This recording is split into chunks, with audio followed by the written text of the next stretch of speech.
Elizabeth with the Noonan Carnegie Library, and today I'm going to share with you a story from Neil Gaiman's collection, Smoke and Mirrors. This story is called When We Went to See the End of the World, and it is ostensibly by Donnie Morningside, age 11 and 1/4. So this is When We Went to See the End of the World, Donnie Morningside, age 11 and 1/4, by Neil Gaiman in Smoke and Mirrors.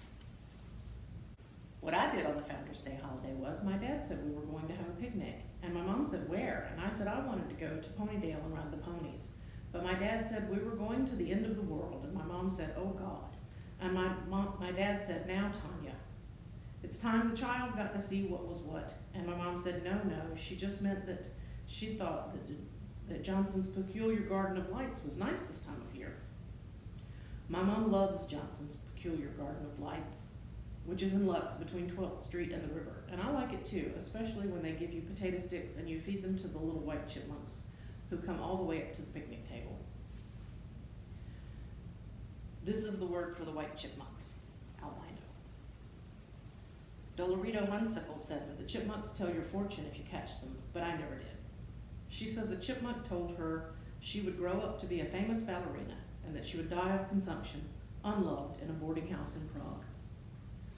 So my dad made potato salad. Here is the recipe. My dad's potato salad is made with tiny new potatoes, which he boils. Then, while they're still warm, he pours his secret mix over them, which is mayonnaise and sour cream and little onion things called chives, which he sautés in bacon fat and crunchy bacon bits. When it gets cool, it's the best potato salad in the world, and better than the potato salad we get at school, which tastes like white sick. We stopped at the shop and got fruit and Coca-Cola and potato sticks, and they went into the box and it went into the back of the car, and we went into the car, and Mom and Dad and my baby sister, we are on our way. Where our house is, it is morning when we leave, and we got onto the motorway and we went over the bridge, over twilight, and soon it got dark. I love driving through the dark. I sit in the back of the car and I got all scrunched singing songs that go la la la in the back of my head. So my dad has to go, Donnie, darling, stop making that noise. But still I go la la la, la la la. The motorway was closed for repairs, so we followed signs, and this is what they said, diversion. Mommy made Dad lock his door while we were driving, and she made me to lock my door too. It got more darker as we went. This is what I saw while we drove through the center of the city, out of the window. I saw a beardy man who ran out when we stopped at the lights and ran a smeary cloth all over our windows. He winked at me through the window in the back of the car with his old eyes. Then he wasn't there anymore, and Mommy and Daddy had an argument about who he was and whether he was good luck or bad luck, but not a bad argument. There were more signs that said diversion, and they were yellow. I saw a street where the prettiest men I'd ever seen blew us kisses and sang songs, and a street where I saw a woman holding the side of her face under a blue light, but her face was bleeding and wet, and a street where there were only cats who stared at us. My sister went Lulu, which means look, and she said kitty. The baby is called Millicent, but I call her Daisy Daisy. It's my secret name for her. It's from a song called Daisy Daisy, which goes, Daisy Daisy, give me your answer due. I'm half crazy over the love of you. It won't be a stylish marriage, I can't afford a carriage, but you'll look sweet upon the seat of a bicycle made for two. Then we were out of the city and into the hills. Then there were houses that were like palaces on each side of the road set far back. My dad was born in one of those houses, and he and Mommy had the argument about money, where he says what he threw away to be with her. And she says, oh, so you're bringing that up again, are you? I looked at the houses. I asked my daddy which one grandmother lived in. He said he didn't know, which he was lying. I don't know why grown-ups fib so much, like when they say, I'll tell you later, or we'll see, and they mean no, or I won't tell you at all, even when you're older. In one house, there were people dancing in the garden. Then the road began to wind around, and Daddy was driving us through the countryside through the dark. Look, said my mother, a white deer ran across the road with people chasing it. My dad said they were a nuisance, and they were a pest, and like rats with antlers. And the worst bit of hitting a deer is when it comes through the glass and into the car. And he said he had a friend who was kicked to death by a deer who came through the glass with sharp hooves. And And Mommy said, oh God, like we really needed to know that. And Daddy said, well, it happened, Tanya. And Mommy said, honestly, you're encouraging. I wanted to ask who the people chasing the deer was, but I started to sing instead, going la la la la la. My dad said, stop that. My mom said, for God's sake, let the girl express herself. And Dad said, I bet you like chewing tinfoil too. And my mommy said, so what's that supposed to mean? And Daddy said nothing, and I said, aren't we there yet? On the side of the road there were bonfires and sometimes piles of bones. We stopped on one side of a hill. The end of the world was on the other side of the hill, said my dad. I wondered what it looked like. We parked the car in the car park. We got out. Mommy carried Daisy.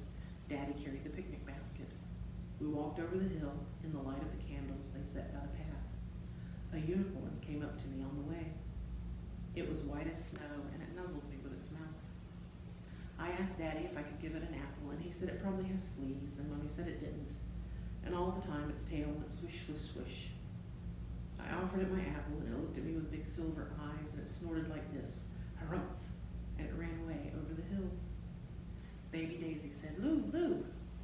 This is what it looks like at the end of the world, which is the best place in the world. There is a hole in the ground, which looks like a very wide, big hole, and pretty people holding sticks and scimitars that burn come up out of it. They have long golden hair. They look like princesses, only fierce. Some of them have wings, and some of them doesn't.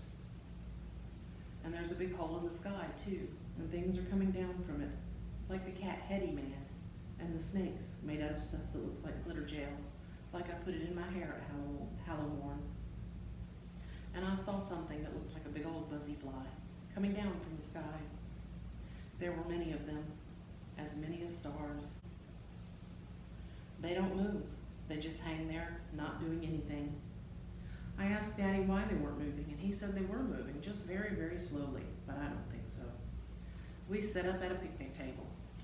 Daddy said the best thing about the end of the world was no wasps and no mosquitoes. And Mommy said there weren't a lot of wasps in Johnson's peculiar garden of lights either. I said there weren't a lot of wasps or mosquitoes at Ponydale, and there were ponies too, and we could ride on them. And my dad said he'd brought us here to enjoy ourselves. I said I wanted to go over to see if I could see the unicorn again, and Mommy and Daddy said, don't go too far. At the next table to us were people with masks on. I went off with Daisy to see them. They sang happy birthday to you to a big fat lady with no clothes on and a big funny hat. She had lots of bosoms all the way down to her tummy. I waited to see her blow out the candles on her cake, but there wasn't a cake. Aren't you going to make a wish? I said. She said she couldn't make any more wishes. She was too old. I told her that at my last birthday, when I blew out my candles, all in one go, I had thought about my wish for a long time, and I was going to wish that Mommy and Daddy wouldn't argue anymore in the night, but in the end I wished for a Shetland pony, but it never came. The lady gave me a cuddle and said I was so cute that she could just eat me all up, bones and hair and everything. She smelled like sweet dried milk. Then Daisy started to cry with all her might and main, and the lady put me down. I shouted and called for the unicorn, but I didn't see him. Sometimes I thought I could hear it trumpet, and sometimes I thought it was just the noise in my ears. Then we came back to the table. What's after the end of the world? I said to my dad. Nothing, he said. Nothing at all. That's why it's called the end. Then Daisy was sick over Daddy's shoes, and we cleaned it up. I sat by the table. We ate potato salad, which I gave you the recipe for already. You should make it, it's really good. And we drank orange juice and potato sticks, and squishy egg and cress sandwiches, and we drank our Coca-Cola. Then Mommy said something to Daddy I didn't hear, and he just hit her in the face with a big hit with his hand, and Mommy started to cry. Daddy told me to take Daisy and walk about while they talked. I took Daisy and I said, come on, Daisy, come on, old Daisy Belle, because she was crying too, but I'm too old to cry. I couldn't hear what they were saying. I looked up at the cat-faced man, and I tried to see if he was moving very, very slowly. And I heard the trumpet at the end of the world in my head going da-da-da. We sat by a rock, and I sang songs to Daisy, la-la-la, to the sound of the trumpet in my head, da-da-da. Then Mommy and Daddy came over to me, and they said we were going home, but that everything was really all right. Mommy's eye was all purple. She looked funny, like a lady on the television. Daisy said, owie. I told her, yes, it was an owie. We got back in the car. On the way home, nobody said anything and the baby slept. There was a dead animal by the side of the road somebody had hit with a car. Daddy said it was a white deer. I thought it was the uniform. But Mummy told me that you can't kill uniforms. But I thought she was lying like grown-ups do again. When we got to twilight, I said, if you told someone your wish, did that mean it wouldn't come true? What wish? Said Daddy. Your birthday wish when you blow out the candles. He said, wishes don't come true, whether you tell them or not. Wishes, he said, you can't trust wishes. I asked Mummy, and she said, whatever your father says. She said in her cold voice, which is the one she uses when she tells me off, with my whole name. Then I slept too. And when we were home and it was morning, and I don't want to see the end of the world again, and before I got out of the car while Mummy was carrying in Daisy to the house, I closed my eyes so I couldn't see anything at all. I asked Mummy, and she said, whatever your father says. She said it in her cold voice, which is the one she uses when she tells me off with my whole name. Then I slept too. And then we were home, and it was morning, and I don't want to see the end of the world again. And before I got out of the car while Mummy was carrying in Daisy to the house, I closed my eyes so I couldn't see anything at all, and I wished, and I wished, and I wished, and I wished. I wished we'd gone to Ponydale. I wished we'd never gone anywhere at all. I wished I was somebody else, and I wished. Thank you for joining me for When We Went to See the End of the World, and that was found in Neil Gaiman's collection, Smoke and Mirrors. And I hope that I'll get to see everyone again soon. Please do follow us on our Instagram and on our Facebook and our YouTube channel, and please check out our website at noonandcarnegie.com. Thank you so much.